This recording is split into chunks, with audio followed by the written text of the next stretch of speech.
truly is great that you have the vision to see how investing in your customer results in long-term return on investment. Many companies, I need not say where, but out of Detroit, GM, Chrysler, and all them have certainly paid dearly for their lack of focus on quality. And I'd argue that Mattamy is probably one of the leading brand names now in home building in Canada, if not the leading brand name in home building in Canada.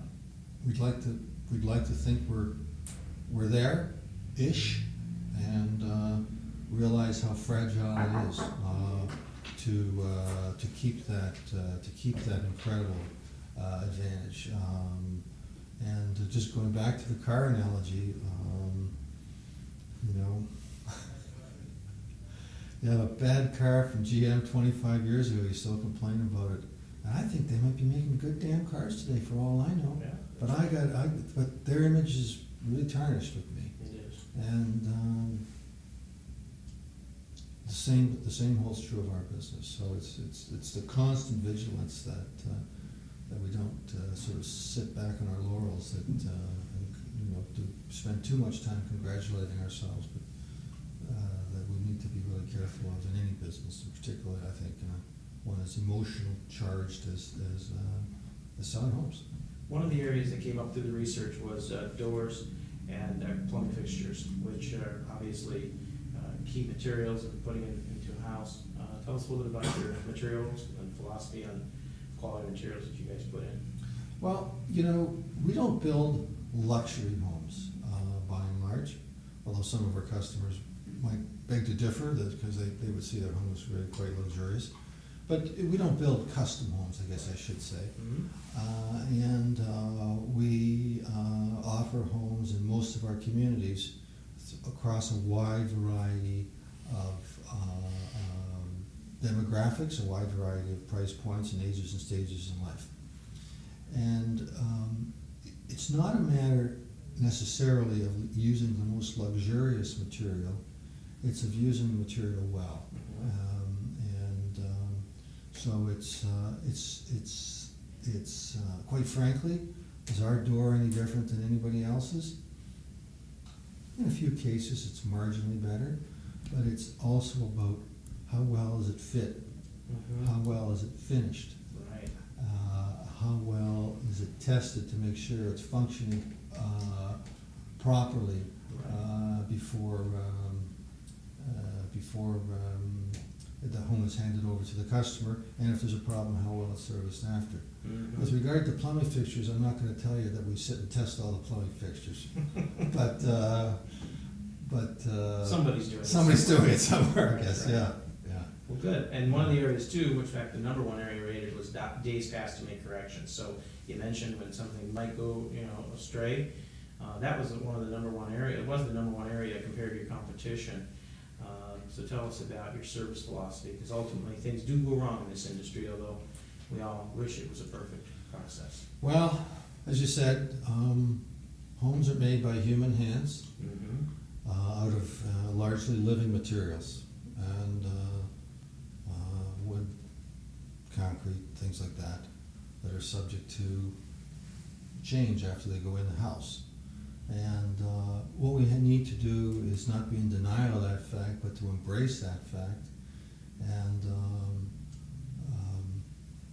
be careful in selecting the materials, and again how they're used, how they're placed in the first instance, but also and I think the real key is that if you put things in place properly in the first instance, you've actually got problems that are solvable when they do go wrong. And of course they're going to go wrong, and it's not because of a latent defect in the material or how it was installed. It's more often than not, it can be sometimes, and I'm sure it is, but most often it's just, let's just call it, for lack of a better word, the drying out process that occurs. And but those problems you can deal with. All you need to do is take a learning from your own personal life again and think about if something's wrong with your shoes or something's wrong with your suit or anything else, and you take it back for your car, and you take it back for repair, and they get on it right away and give it back to you cleaned up 3 hours later, you're good, Yeah, right? exactly. And if it sits there for 10 days, you can only just conjure up how many more problems there might be or should be with that thing, because you get upset. Right. Because they're demonstrating that, those guys are demonstrating they don't really, they've got your money and they don't care about anything else.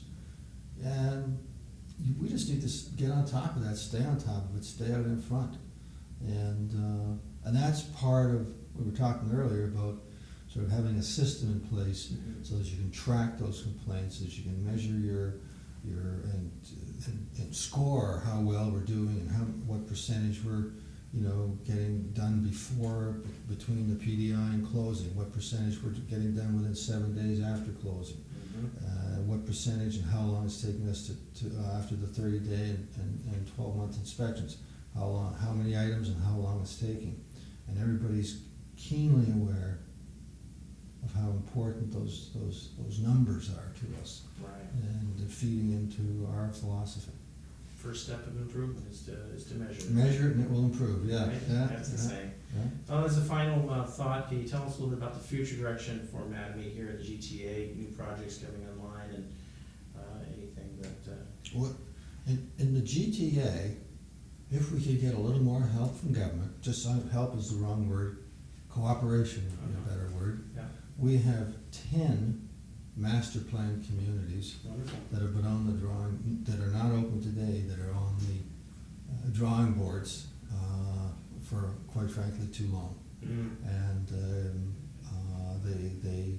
they range from locations out east in Pickering to